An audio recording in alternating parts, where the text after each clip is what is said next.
Nesse momento de pandemia que nós estamos vivendo, em que as atividades normais, né, das igrejas não têm ocorrido de forma presencial, eu acho que se coloca alguns questionamentos sobre o que nós fazemos como igreja. Eu percebo que muitas pessoas têm uma ideia de que ir à igreja tem muito a ver, talvez em alguns casos exclusivamente a ver, com obtenção de conhecimento, com obtenção de informação sobre a Bíblia. E nesse momento de pandemia, em que a gente ainda tem acesso, porque a maioria das igrejas estão produzindo conteúdo informativo de interpretação bíblica. Provavelmente as pessoas têm percebido que isso não é suficiente. A igreja não é só isso. E talvez pouco da igreja seja a respeito de informação teológica, informação sobre a Bíblia. Então, aproveitando esse momento, eu queria falar um pouquinho sobre o livro de Jeremias e como o livro de Jeremias trata do conhecimento de Deus, né? A gente pensa numa definição, por exemplo, de teologia, que é uma disciplina do conhecimento de Deus e que, para a maioria de nós, teologia, então, significa ler, estudar, escrever ou, né, se dedicar intelectualmente para buscar esse conhecimento de Deus. E ainda que esse exercício intelectual tenha seu valor, não parece que no pensamento bíblico o conhecimento de Deus tenha a ver com isso, ou seja, tenha a ver com esse empreendimento intelectual. E aí que entra o livro de Jeremias, que é um livro bem interessante, porque ele é um pouco diferente dos livros proféticos, que ele apresenta, muito do seu conteúdo é um tipo de debate entre Jeremias e outros profetas, escribas e outras pessoas da elite sacerdotal de Judá que se encontravam tanto no templo quanto no palácio de Jerusalém. Na prática, o debate é sobre se haveria salvação ou destruição para Judá e seu povo. De um lado, Jeremias profetiza que a destruição está à porta, do outro lado estão os outros profetas, escribas e sacerdotes, dizendo que Deus os salvaria. Mas no fundo desse debate no livro de Jeremias está uma questão muito profunda. O que é a verdade e como nós podemos conhecê-la? Tanto a verdade quanto a falsidade no decorrer do debate de Jeremias com seus oponentes é mais do que uma questão de ideias e conceitos. Ou seja, a verdade e a falsidade não são meras palavras. Trata-se de fato de uma questão sobre vida verdadeira e vida falsa. Um bom exemplo disso está na profecia de Jeremias, lá no templo de Jerusalém, que se encontra no capítulo 7 do seu livro. Ele parece estar falando somente a respeito de palavras falsas quando diz: não confie em palavras falsas, dizendo: templo do Senhor, este é o templo do Senhor. Está lá no versículo 4. Mas vejam o que vem antes e o que vem depois disso. Assim diz o Senhor dos Exércitos, o Deus de Israel: corrijam a sua conduta e as suas ações, e eu os farei habitar neste lugar. Versículo 3.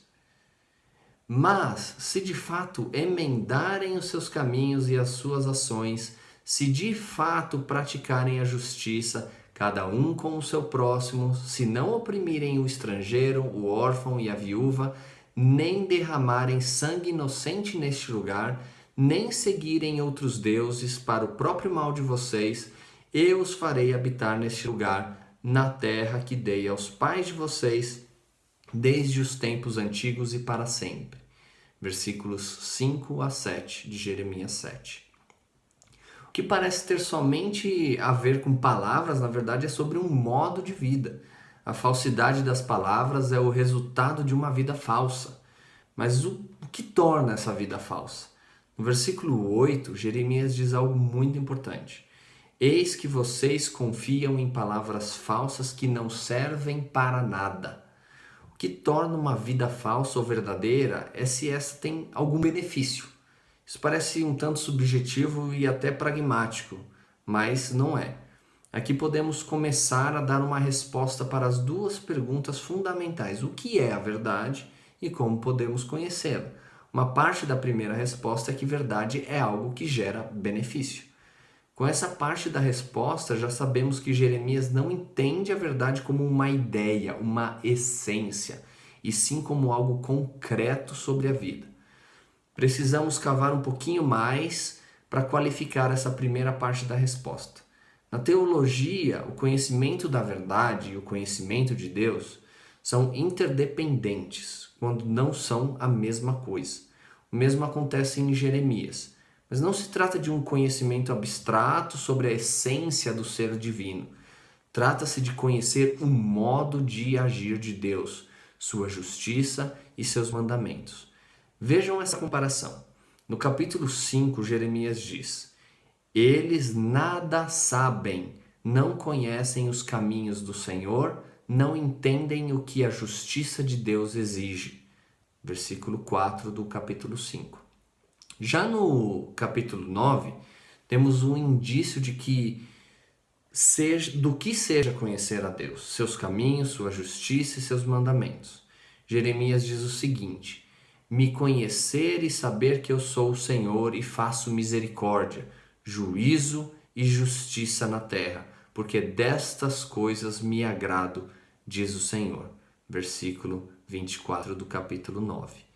Assim, uma resposta provisória para as nossas duas perguntas ficaria assim: a verdade é aquilo que traz algum benefício e nós a conhecemos atentando, percebendo, reconhecendo o modo de agir justo e misericordioso de Deus. Com esse fundamento, podemos tratar de um texto que compacta a nossa discussão até aqui e nos encaminha para mais algumas qualificações fundamentais. Jeremias, capítulo 22, versículo 16, diz o seguinte: ele defendeu a causa do pobre e do necessitado, e assim tudo corria bem. Não é isso que significa conhecer-me? Declara o Senhor. Essa fala profética de Jeremias está apontando para a vida de Josias, rei de Judá, famoso pela renovação da aliança e observância da lei, conforme aparece em 1 Reis, capítulos 22 e 23. A profecia de Jeremias aqui é uma exortação ao filho de Josias, que é Jeoaquim, que rompeu com os caminhos de seu pai e precedeu a derrota de Judá e a destruição de Jerusalém pelos babilônios. As três partes desse versículo apontam exatamente para as três partes que venho tentando desenvolver até aqui. A verdade tem a ver com algo que traz algum bem, tudo corria bem. O conhecimento da verdade tem a ver com conhecer os caminhos de Deus. Não é isso que significa conhecer-me? E esse conhecimento é concreto e prático, e não está no nível das ideias e das essências. Ele defendeu a causa do pobre e do necessitado. Mas a forma e o contexto dessa profecia vai nos ajudar a chegarmos numa conclusão mais acertada. Primeiro, um fundamento importante que aparece nessa profecia é o termo conhecimento, do hebraico dat. Não é nenhum segredo que esse termo, assim como o verbo cognato yadá, quando se refere a pessoas, não é sobre adquirir e processar informações. Conhecer alguém aqui significa ter um relacionamento profundo e um compromisso pessoal com o outro. É especialmente esse segundo elemento, o compromisso pessoal, que explica o motivo de o conhecimento de Deus não ter a ver com uma informação sobre sua essência, mas sobre o seu modo de agir. Como seres humanos limitados, não temos acesso à essência do divino e nem é isso que Deus nos propõe. Nosso acesso à pessoa de Deus se dá na observação de seu relacionamento com a criação, em seu agir e caminhar. E nosso relacionamento com Deus se dá nessa ação e nesse caminho. É também por isso que conhecê-lo e ter um relacionamento com Ele se dá ao seguirmos o seu caminho, num compromisso prático de ações que correspondem ao seu modo de agir.